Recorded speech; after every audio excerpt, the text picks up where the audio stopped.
श्रवणं कीर्तनं विष्णोः स्मरणं पादसेवनम् अर्चनं बंदनं दास्यं सख्यमात्मनिवेदनम्।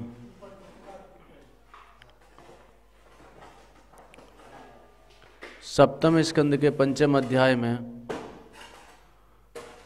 23वें श्लोक में श्री प्रहलाद जी महाराज ने भक्ति का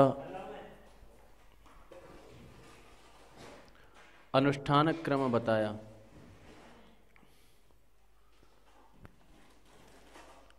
नवधा भक्ति का निरूपण किया।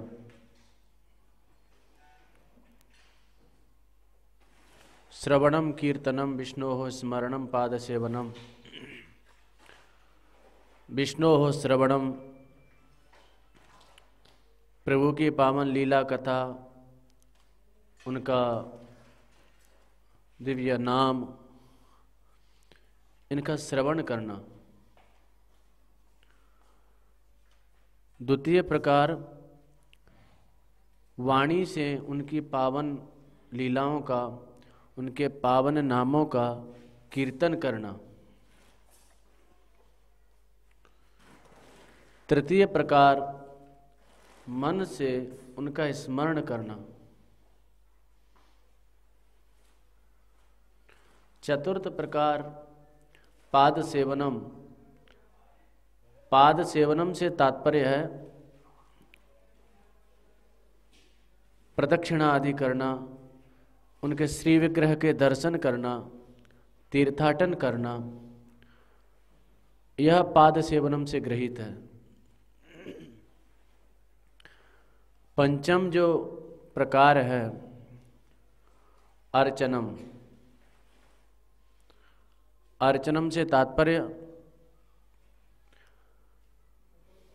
अनेक प्रकार की उपचार सामग्रियों से अपने आराध्य की अर्चना करना। अर्चा विग्रह की स्थापना करके और विविध प्रकार से अनेक सामग्रियों से उनकी अर्चना करना, उनकी पूजा करना। वंदनम, प्रणाम करना, नमस्कार करना। दास्यम से तात्पर्य सर्वकर्मार्पणम। कायेन वाचा मनसेन्द्रियैवा बुद्ध्यात्मना वानुसृतः स्वभावात् करोति यद यद सकलम परस्मै नारायणेति समर्पयेत्। एकादश स्कंद के द्वितीय अध्याय में जो कवि नाम के योगेश्वर भागवत धर्म का निरूपण करते हैं तो वह बताते हैं करोति यद यद सकलम परस्मै नारायणेति समर्पयेत्। यद यद करोति, जो आप कर रहे हैं, जो कर्म कर रहे हैं, वह श्री ठाकुर जी को अर्पित कर दें। जैसे दास्यम, दास्यम से तात्पर्य दासस्य भावः दास्यम। दास के भाव को दास्य कहेंगे।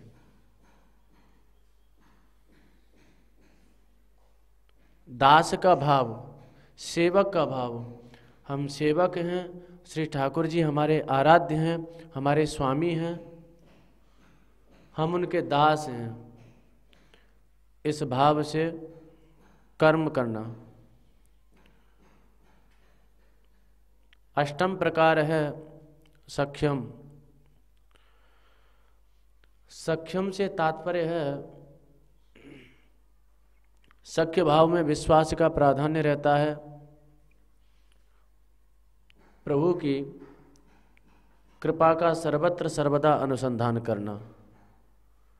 प्रत्येक परिस्थिति में उनकी कृपा को ही देखना। नवम प्रकार है आत्मनिवेदनम। अपने आप को उनके समर्पित कर दिया, उसके बाद किसी भी प्रकार की चिंता से रहित हो जाना। चाहे वह योगक्षेम आदि की चिंता हो, चाहे वह भोजनाच्छादन आदि की चिंता हो, किसी भी प्रकार की चिंता से रहित हो जाना। श्री प्रहलाद जी महाराज ने यह 9 प्रकार भक्ति के बताए। इसी को नवधा, नवधा यानी 9 प्रकार। तो इनका अनुष्ठान कैसे करना चाहिए, श्री जीव गोस्वामी जी कहते हैं सासंग पूर्वक इनका अनुष्ठान करना चाहिए। भक्ति का अनुष्ठान 2 प्रकार से बताया, अनासंग अनुष्ठान और सासंग अनुष्ठान। सासंग से तात्पर्य संग यानी आसक्ति। संगेन सहितः सासंगः, आसक्ति पूर्वक यानी भगवान में आसक्ति पूर्वक उनका श्रवण कीर्तन आदि करना, यानी मनोविनिवेश पूर्वक, मन का अभिनिवेश वहाँ हो जाए, तन्मयता पूर्वक, ममता पूर्वक, भगवान में ममता हो जाए, उनमें आसक्ति हो जाए, तो सहज में यह जो अनुष्ठान है वह आरंभ हो जाता है। जैसे कपिल देव जी ने कहा, देवानाम गुणलिंगानाम आनुश्रविक कर्मणाम सत्वे एव एक मनसा वृत्ति स्वाभाविकी तुया। तृतीय स्कंद के 25वें अध्याय में 31वें श्लोक में कहते हैं, जो मन की जो वृत्ति है वह स्वाभाविकी, स्वाभाविकी से तात्पर्य श्रीधर स्वामी जी अर्थ करते हैं आयत्न सिद्धा। तो जहां आसक्ति हमारी होगी, जहां ममता होगी, जहां रति होगी, वहां सहज में मन की वृत्ति अयत्न सिद्धा, बिना यत्न के उस ओर दौड़ने लग जाएगी। जिस व्यक्ति में, जिस वस्तु में, जिस पदार्थ में हमारी अनुरक्ति है, हमारा संग है, सहज में चित्त उसका चिंतन करने लग जाएगा, उसको देखने का मन करेगा, उससे बात करने का मन करेगा। यह आसक्ति का, ममता का स्वरूप है।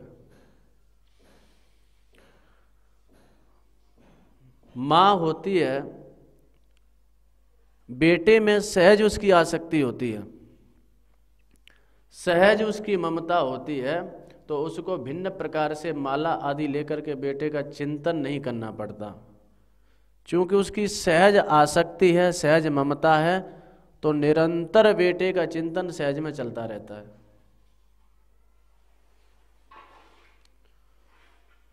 पत्नी है, पति प्रवास पे गया हुआ है, तो माला आदि लेकर के उसको चिंतन नहीं करना पड़ता। पति में उसकी सहज अनुरक्ति है, सहज आसक्ति है, तो सहज में उसका चिंतन चलता रहता है। तो जहाँ आसक्ति, जहाँ ममता, वहाँ वृत्तियों की, जो मन की अथवा इंद्रियों की जो वृत्तियाँ हैं, उनकी स्वाभाविकी गति, स्वाभाविकी गति से तात्पर्य अयत्न सिद्धा। एक तो हुआ श्रवण में मन को लगाना, और एक हुआ मन का लग जाना। एक तो हुआ कि हम किसी के द्वारा प्रेरित होकर के श्रवण कर रहे हैं, कीर्तन कर रहे हैं, स्मरण कर रहे हैं, अर्चन कर रहे हैं, और एक स्थिति हुई कि श्रवण के बिना रहा नहीं जा रहा।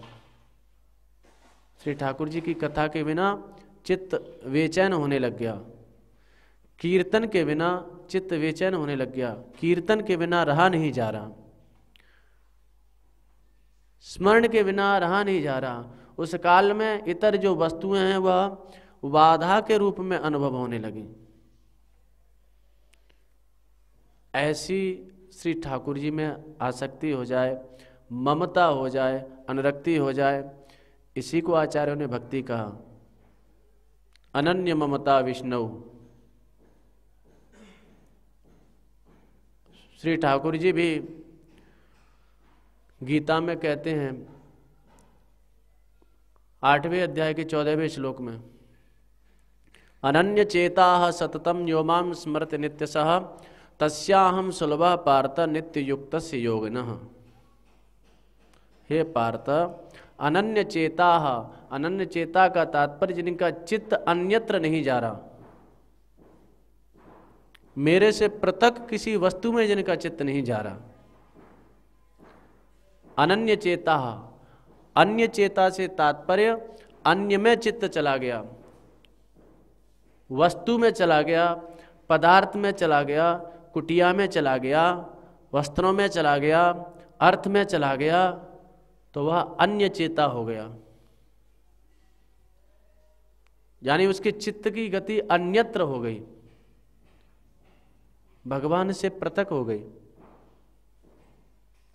तो जिसका चित्त अन्यत्र नहीं जा रहा, अनन्य चेता सततम यो मां स्मृति नित्यसः, जो अनन्य गति से निरंतर मेरा चिंतन करने में तत्पर है। अनन्य चेता सततम यो मां स्मृति नित्यसः तस्याहम सुलभ पार्थ। और अनन्य चिंतन किसका चलेगा? जिसमें जितनी दृढ़ आसक्ति होगी हमारी, जितनी दृढ़ अनुरक्ति होगी, उसी का अनन्य चिंतन चलेगा। तो भगवान कहते हैं अनन्य चेता सततम यो मां स्मरति नित्यशः तस्याहम सुलभ पार्थ। हे पार्थ, हे अर्जुन, उसके लिए मैं सहज सुलभ हूँ। सदा सर्वदा वह मुझे अपने समीप में ही अनुभव करता है। सुलभ से तात्पर्य सुकरता से प्राप्य। उसके लिए मेरी प्राप्ति में किंचन मात्र भी काठिन्य नहीं है। सहज सुलभम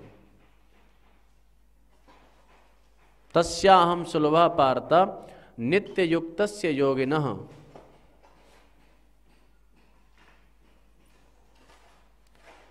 तो कहने का तात्पर्य अनन्य चेता, जहां आसक्ति, जहां ममता, जहां अनुरक्ति, तो अन्यत्र कहीं भी ममता न होते हुए श्री ठाकुर जी के चरणों में ममता हो जाए। तुलसी ममता राम सो समता सब संसार। अथवा श्री ठाकुर जी भक्तों के प्रिय, अपनी भक्तों की प्रियता के विषय में बता रहे हैं गीता जी में 12वें अध्याय के 13वें श्लोक में। अभी सुबह कोई कह रहे थे कि कल विरक्त पक्ष की व्याख्या कर दी और गृहस्थ पक्ष की व्याख्या तो रह गई। यानी विरक्त पक्ष की व्याख्या जो ममता की भई, यानी ममता कहीं भी नहीं करनी चाहिए, किसी भी वस्तु व्यक्ति पदार्थ में ममता नहीं होनी चाहिए। घर छोड़ें, घर घर फिरें, ये घर कहा विगार। तो ममता का राहित्य तो चाहे गृहस्थ हो चाहे विरक्त हो, ममता तो एकमात्र श्री ठाकुर जी में ही हो, ऐसा प्रयत्न करना चाहिए। विरक्त है तो भगवान की प्रियता का भाजन वह नहीं बन पाएगा। भगवान कह रहे हैं 12वें अध्याय के 13वें श्लोक में, अद्वेष्टा सर्वभूतानां मैत्रः करुण एव च निर्ममो निरहंकारः सम दुःख सुखः क्षमी। सर्वभूतानां अद्वेष्टा, सर्वभूतानां मैत्रः, सर्वभूतानां करुणः, सर्वभूतानां निर्ममः।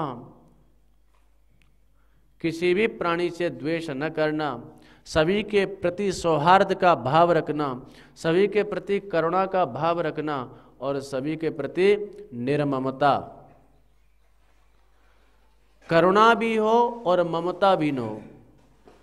ममता चित्त को संकुचित करती है, ममता किसी व्यक्ति विशेष में हमको बांधती है, ममता किसी पदार्थ विशेष में हमको बांधती है। उदाहरण से समझिए,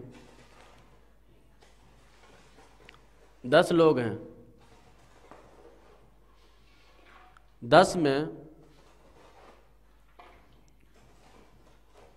10 ने कुछ आपका अपकार कर दिया, आपका किसी के प्रति द्वेष नहीं है, वह आपके अपकार में प्रवृत्त हैं, आपके अनिष्ट में प्रवृत्त हैं, आपका बिल्कुल द्वेष नहीं है किसी से। अद्वेष्टा सर्वभूतानाम। 10 ने अपकार किया, 5 को दंडित कर दिया, 5 को छोड़ दिया, समान अपराध है। 5 के प्रति मन में करुणा का भाव आ गया और 5 के प्रति मन में ग्लानि है, द्वेष है, तो वह जो 5 के प्रति करुणा है भाई, वह करुणा नहीं, वह ममता थी, क्योंकि करुणा सार्वभौमिकी होती है। जहां भी दया का प्रसंग आता है, करुणा का प्रसंग आता है, वहां दयया सर्वभूतेषु प्राणी मात्र के लिए आता है, अथवा सर्वभूत हिते रतः बहुवचन का प्रयोग आता है। 10 व्यक्ति हैं, एक से आप बड़े स्नेह से वार्ता कर रहे हैं, बड़े प्रेम से बात कर रहे हैं, 9 की उपेक्षा कर दी, तो वह एक के प्रति वह मैत्री नहीं अपितु वह आसक्ति है। 9 की उपेक्षा कर दी तो सर्वभूतानां मैत्रः नहीं हुआ। 10 लोग भूखे हैं बेचारे, एक को आपने भोजन दे दिया, 9 की उपेक्षा कर दी, एक के प्रति वह आपकी करुणा नहीं ममता है। करुणा सार्वभौमिकी होती है, 10 को भोजन देना चाहिए। 10 मरीज आए, 10 रोगी आए, एक को बड़े सौहार्द से बड़े प्रेम से हमने औषधि प्रदान की, 9 की उपेक्षा कर दी, तो वह करुणा नहीं, वह किसी व्यक्ति विशेष में ममता है। करुणा सार्वभौमिकी होती है। 10 व्यक्ति हैं और 10 ही उस समय दया के पात्र हैं, 10 ही भूखे हैं, 10 ही रोगी हैं, तो 10 व्यक्तियों को भोजन देना, 10 व्यक्तियों को औषधि प्रदान करना, यह करुणा का स्वरूप है। तो अद्वेष्टा सर्वभूतानां मैत्रः करुण एव च निर्ममो निरहंकारः सम दुःख सुख क्षमी। ये भक्तों के लक्षण बताए। तो विरक्त पक्ष में ममता का सर्वत्र राहित्य तो है ही है, ममता के लिए कहीं अनुमति नहीं है। गृहस्थ पक्ष में भी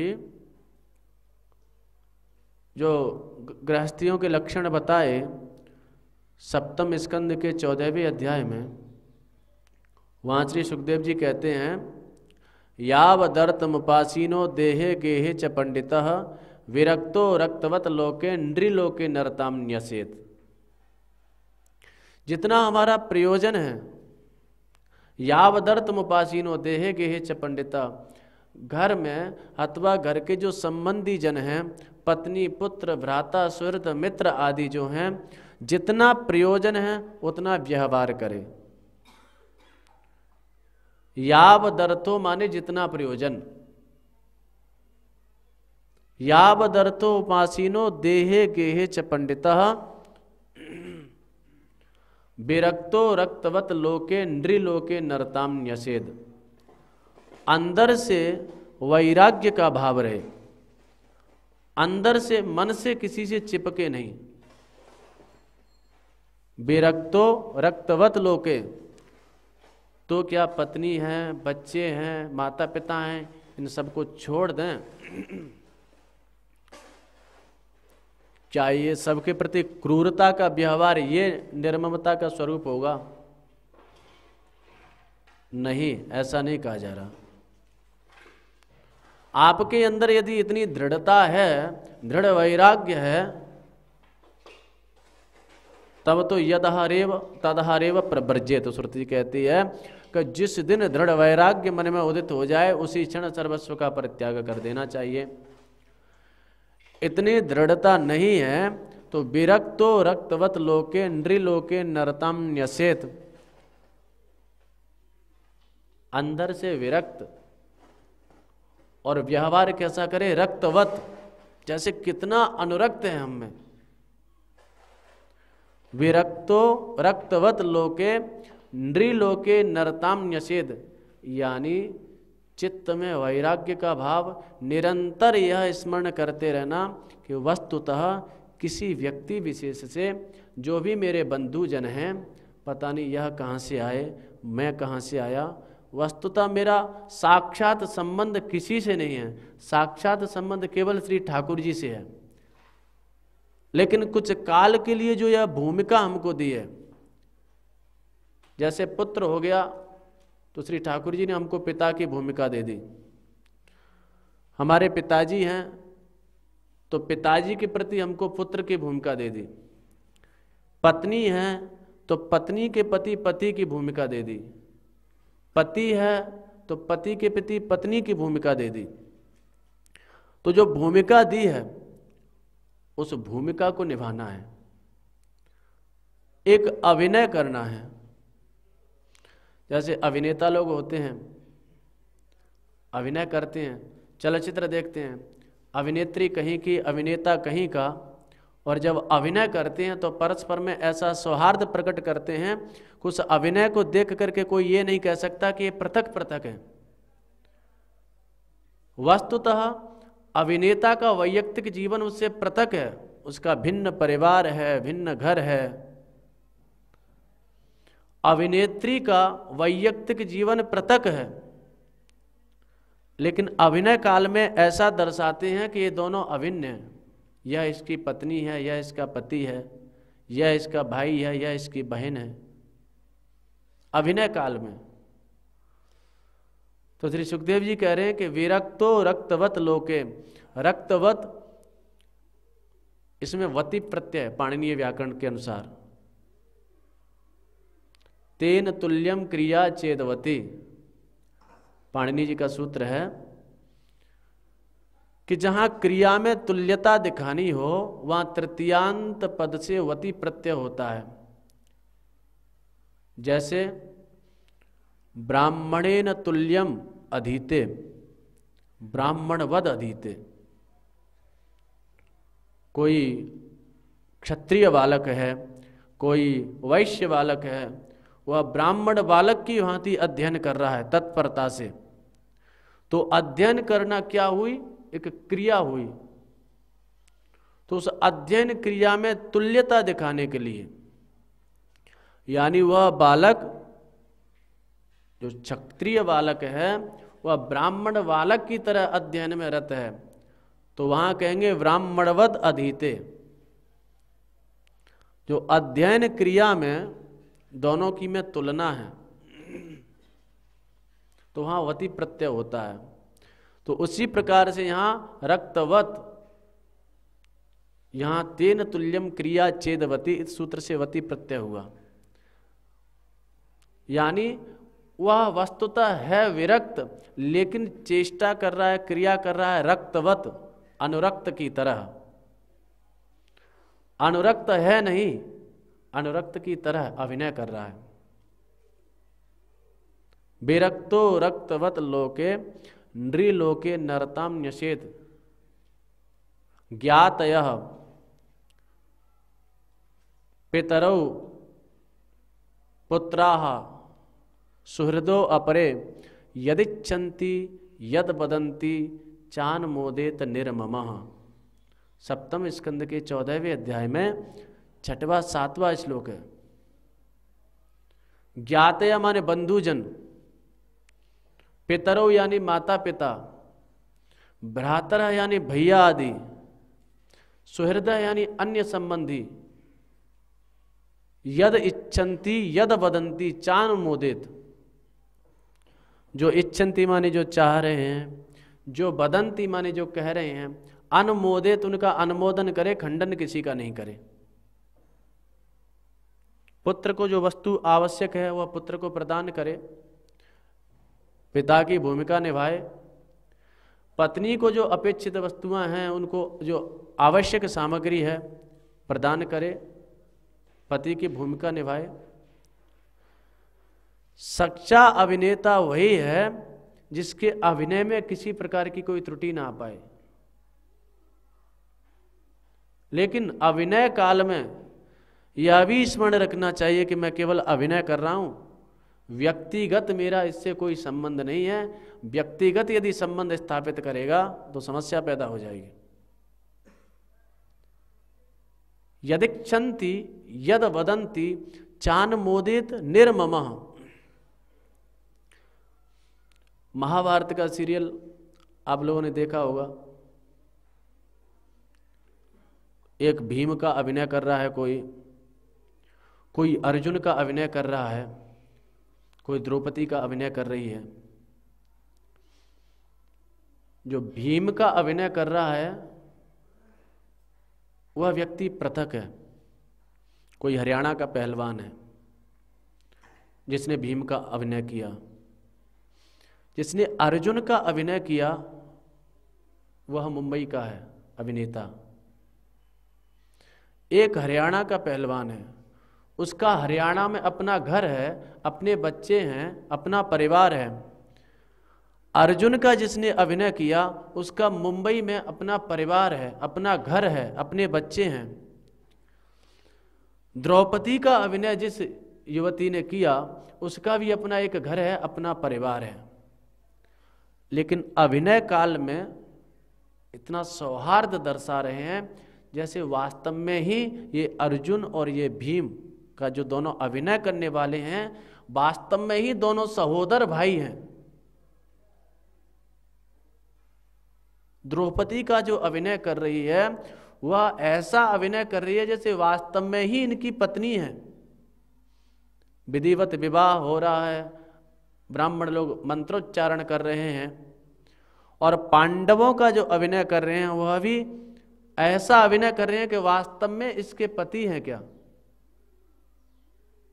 लेकिन वह केवल एक अभिनय मात्र है। यदि वास्तविक जीवन में वह उस युवती को अपनी पत्नी मानने लग जाए पांचों, तो कितनी समस्या खड़ी हो जाए। केवल अभिनय है।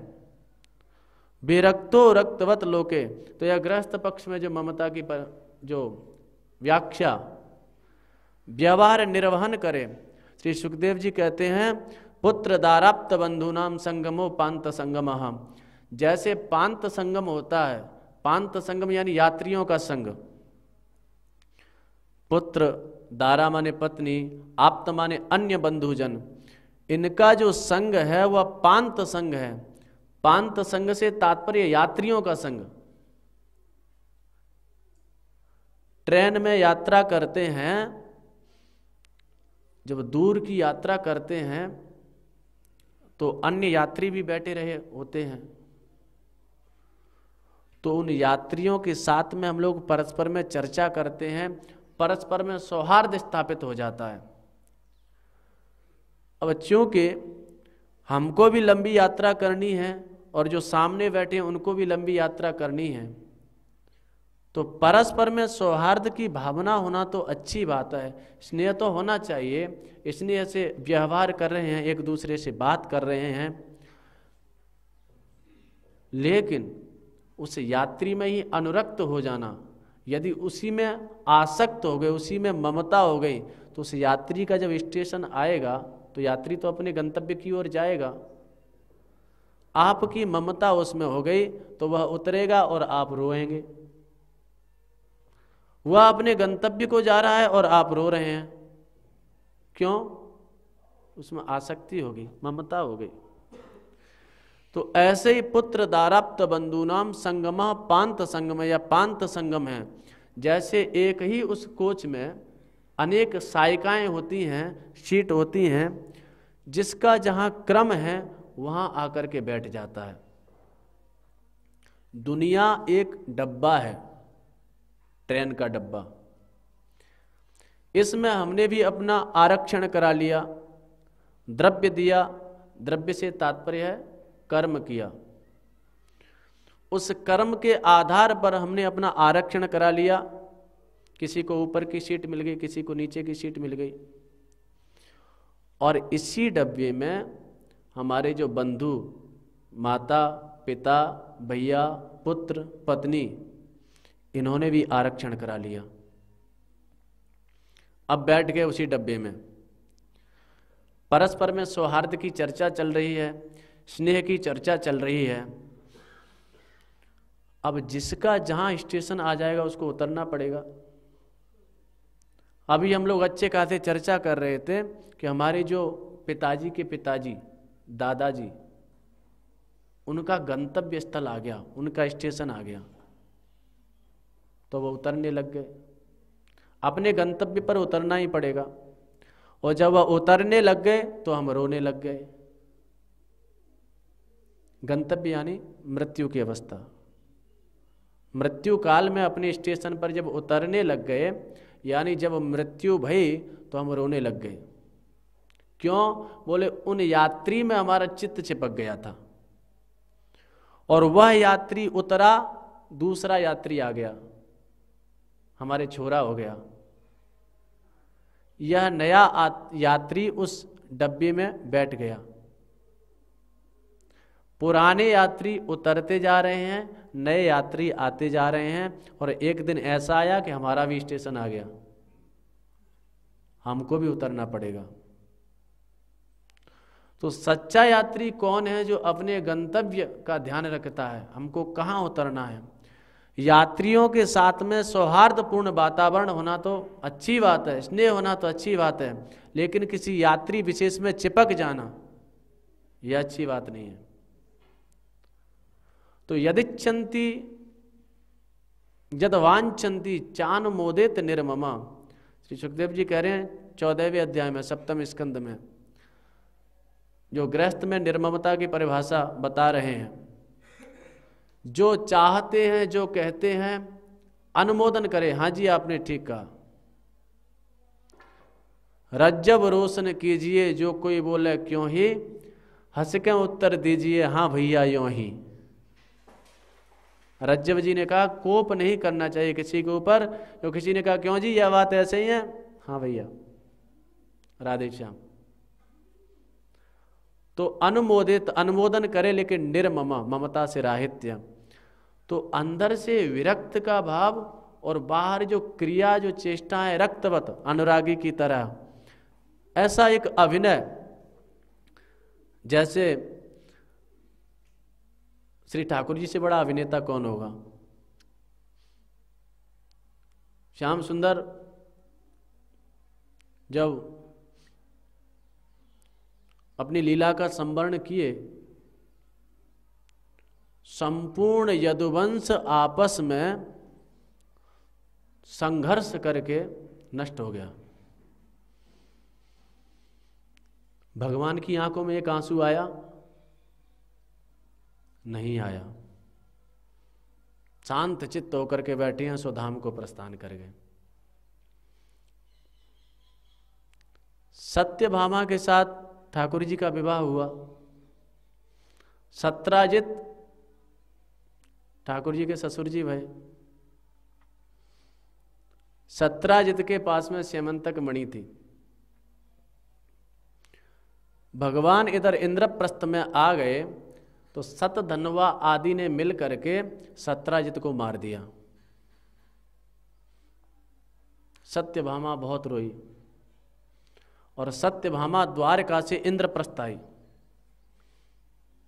10वें स्कंद के 57वें अध्याय में, तैल द्रोण्याम मृतम प्राश्य जगाम गज साह्वयम कृष्णम विदितार्थाय तप्ता चख्यौ। और सत्यभामा ने इंद्रप्रस्थ में आ करके श्री ठाकुर जी को संपूर्ण वृत्तांत सुनाया। वहाँ सुखदेव जी लिखते हैं, कृष्णम विदितार्थाय तप्ता चख्यौ। कन्हैया सब जानते थे कि सत्राजित मारे गए, सतधनवा ने मारा है। अभी तक कोई रोना धोना कुछ नहीं। सत्यभामा ने जब आकर के कहा, तप्ता आचक्षु, रोती रोती विलाप करती हुई कह रही है, इस प्रकार से मेरे पिताजी की हत्या कर दी, मेरे पिताजी को मार दिया। और जो सत्राजित की मृत्यु का विवरण सुना तो दोनों भैया, केवल कन्हैया ही नहीं, दाऊ दादा भी, श्रुत्वा कर्णेश्वरौ देवौ नृलोके, दोनों भैया हा परमम कष्टम अत्राक्षौ विलेपतु। वहां पर श्लोक आता है कि हा नह परमम कष्टम, हम लोगों के लिए कितना बड़ा कष्ट आ गया, कितने बड़े दुख की बात है, हमारे ससुर जी पधार गए। और अत्राक्षौ, नेत्रों से अश्रुधारा प्रवाहित हो रही है। और विलेपतु, विलेपतु यानी उच्च स्वर से रोने लग गए। दाऊ दादा भी रो रहे हैं और कन्हैया भी रो रहे हैं। तो बोले यह क्या है? यह रोने का अभिनय, ममता का अभिनय कर रहे हैं। वस्तुतः उनकी ममता कहीं है नहीं।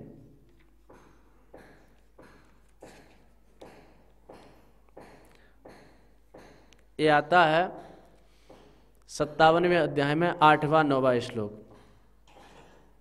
8वें श्लोक में तैल द्रोण्याम मृतम प्राश्य जगाम गजसाहोयम कृष्णाय विदितार्थाय तप्ता चक्षुर पितुर्बुधम। सत्यभामा ने क्या किया? अपने पिताजी के शरीर को तैल में रख दिया, जिससे शरीर नष्ट न हो, उसमें कुछ विकार उत्पन्न न हो, मृत शरीर है। तैल द्रोण्याम मृतम प्रास्य जगाम गजसाहोयम, और गजसाहोयम यानी हस्तिनापुर में आई। कृष्णाय विदितार्थाय तप्ता चक्षुर पितुर्वधम, और कृष्णाय माने श्री कृष्ण को। कैसे श्री कृष्ण को? बोले विदितार्थाय। विदितार्थाय से तात्पर्य संपूर्ण वृत्तांत को पहले ही जानते थे कि क्या होना है, क्या हो गया। तप्ता आचक्षुर पितृवधम, सत्यभामा ने तप्ता माने दुखित होकर के रोते हुए पितृवधम आचक्षु, पिताजी के वध का वृत्तांत बताया। तो जितनी सत्यभामा रो रही थी वहां से दुगने श्री ठाकुर जी रोवे लग गए। तदा कर्णेश्वरौ राजन अनुसृत्य नृलोकताम, उस समय हे राजन, तदा माने तब, आकर्ण्य माने सुन करके, ईश्वरौ द्विवचन यानी दोनों, कृष्ण और बलराम, अनुसृत्य निर्लोकताम, लोक और परंपराओं का अनुसरण करते हुए। जैसे लोक में देखा जाता है, ससुर मर गए तो दामाद जी रो रहे हैं, पिताजी मर गए तो बेटा जी रो रहे हैं। तो अनुसृत्य निर्लोकताम अहो नः परमम कष्टम इत्यस्राक्षौ विलेपतु। यह विरक्तो रक्तवत लोके, अंदर कोई ऐसा भाव नहीं है, एकदम वैराग्य की परावधि श्री ठाकुर जी। संपूर्ण कुल परस्पर में संघर्ष करके नष्ट हो गया, एक आंसू नहीं आया। इतना वैराग्यवान कौन होगा? वैराग्य की परावधि है। लेकिन यहाँ देखा कि सत्यभामा रो रही है तो चलो वहाँ से दुगने खुद रोवे लग गए। अहो न परमम कष्टम इत्यस्राक्षौ विलेपतु। हाँ, हम लोगों के लिए तो महान कष्ट उपस्थित हो गया। हमारे ससुर जी हमको कितना चाहते थे, हमारे सिर से उनका हाथ उठ गया, अब हमारा क्या होगा। अस्त्राक्षौ, आंखों से आंसू बहने लग गए दोनों भैया। दाऊ दादा को देख के कन्हैया रो रहे हैं, कन्हैया को देख के दाऊ दादा रो रहे हैं। और विलेपतु, केवल रो ही नहीं रहे, विलाप भी कर रहे हैं परस्पर में, ससुर जी के गीत भी गा रहे हैं। कितना बड़ा अभिनय है। तो गृहस्थ पक्ष में भी ममता का राहित्य तो अनिवार्य है, क्योंकि ममता कहीं भी होगी, आसक्ति कहीं भी होगी, मन कहीं भी चला गया तो समस्या पैदा हो सकती है।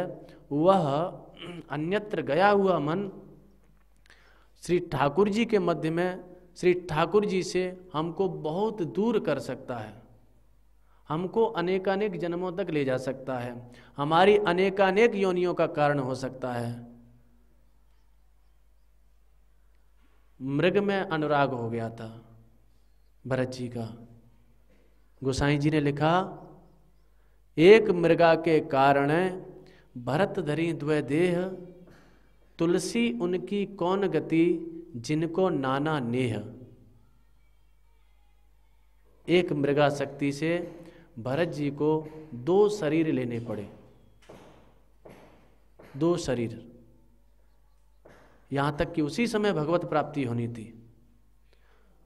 एक मृगा के कारण भरत धरी द्वै देह, तुलसी उनकी कौन गति जिनको नाना नेह। जिनको चित्त नाना जगह चिपको भयो है, तो उनकी तो क्या गति होगी, उनके तो भगवान ही मालिक हैं। तो विरक्त पक्ष में भी, तो विरक्त का तात्पर्य यही होता है कहीं भी अनुरक्त न होना, यानी कहीं भी ममता न होना। ममता हो तो केवल श्री ठाकुर जी में अथवा श्री ठाकुर जी के जनों में। और गृहस्थ पक्ष में भी व्यवहार का निर्वहन करे, जो भूमिका भगवान ने दी है उस भूमिका का निर्वहन करे। एक पति होने के नाते पत्नी के प्रति जो दायित्व है उसका निर्वहन करे, एक पुत्र होने के नाते पिता के प्रति जो दायित्व है उसका निर्वहन करे, एक पिता होने के नाते पुत्र के प्रति जो दायित्व है उसका निर्वहन करे। लेकिन चित्त का जो संबंध है वह केवल श्री ठाकुर जी के साथ में। विरक्तो रक्तवत लोके, चिपकने का जो आदेश, ममता का आदेश, अनुरक्ति का आदेश, आसक्ति का आदेश कहीं भी नहीं दिया। आसक्ति ममता जो हो वो केवल श्री ठाकुर जी में अथवा श्री ठाकुर जी के जनों में। तो ग्रस्त भी है तो विरक्तो रक्तवत लोके नृलोके नरताम न्यसेद, केवल एक अभिनय करना है। और अभिनय में भी जो जितना उत्तम अभिनय करेगा वह उतना ही उत्तम अभिनेता माना जाता है। यानी अभिनय काल में किसी को ऐसा नहीं लगे, पुत्र को ऐसा लगे कि बिल्कुल यह हमारे पिताजी हैं और ये पिताजी हमको कितना चाहते हैं। पुत्र एक बार आपसे पिताजी कहता है, आप 4 बार बेटा बेटा कहकर के उसको छाती से लगा लो। लेकिन चित्त में यह सावधानी आवश्यक है, वस्तुतः इससे मेरा कोई संबंध नहीं है। पता नहीं यह कहाँ से आया, मैं कहाँ से आया हूँ। मेरा संबंध केवल और केवल श्री ठाकुर जी से है। पत्नी आरती उतार रही है, खूब सेवा कर रही है, तो आप भी खूब अनुरक्ति का खूब ऐसा अभिनय करो, ऐसा अभिनय कि बिल्कुल हम आपके बिना रह ही नहीं सकते। लेकिन चित्त में यह सावधानी आवश्यक है कि यहाँ मेरा किसी से कोई संबंध नहीं है, न तो कोई मेरा है न मैं किसी का हूँ। न तम पश्याम यस्याहम तम न पश्याम यो ममा, न तो ऐसा दुनिया में मुझे कोई दिखाई दे रहा जिसका मैं हो सकूं। जब संन्यास लेते हैं तो गुरुजन प्रथम यही मंत्र श्रवण कराते हैं या उपदेश देते हैं, न तम पश्याम यस्याहम तम न पश्याम यो ममा, अहम एको न मे कश्चित नाहम अन्यस्य कस्यचित। मैं अकेला हूँ, अहम एको न मे कश्चित, मेरा कोई नहीं है, ना हम अन्यस्य कस्यचित, न मैं किसी का हूँ। न तम पश्याम यस्याहम, न मैं उसको देख रहा हूँ जिसका मैं हो सकूं। तम न पश्याम यो ममा, न मैं ऐसा किसी व्यक्ति को देख रहा हूँ जो मेरा हो सके। विशुद्ध स्वार्थ की दुनिया है तो ममता का लाइसेंस किसी को प्राप्त नहीं है। गृहस्थ में भी है तो एक अभिनय, एक व्यवहार का निर्वहन करे, जो भूमिका भगवान ने दी है उसका जो है निर्वहन करे, लेकिन अंदर से विरक्त ही रहे, चित्त को कहीं न चिपकाए। चित्त की जो अनुरक्ति है, आसक्ति है, ममता है, वह श्री ठाकुर जी के चरणों में ही हो, अनन्य चेता हो। अनन्य चेता से तात्पर्य चित्त अन्यत्र न जाए। मय्येव मन आधस्व, मन का आधान केवल वहीं हो, आसक्ति केवल वहीं हो। तो ऐसा आसक्तिपूर्ण भक्ति का अनुष्ठान जो श्री जीव गोस्वामी जी ने बताया, आसक्तिपूर्ण अनुष्ठान करने से श्री ठाकुर जी के साथ में साक्षात संबंध बना रहता है, उनके साथ साक्षात संबंध हो जाता है। जय श्री राधे।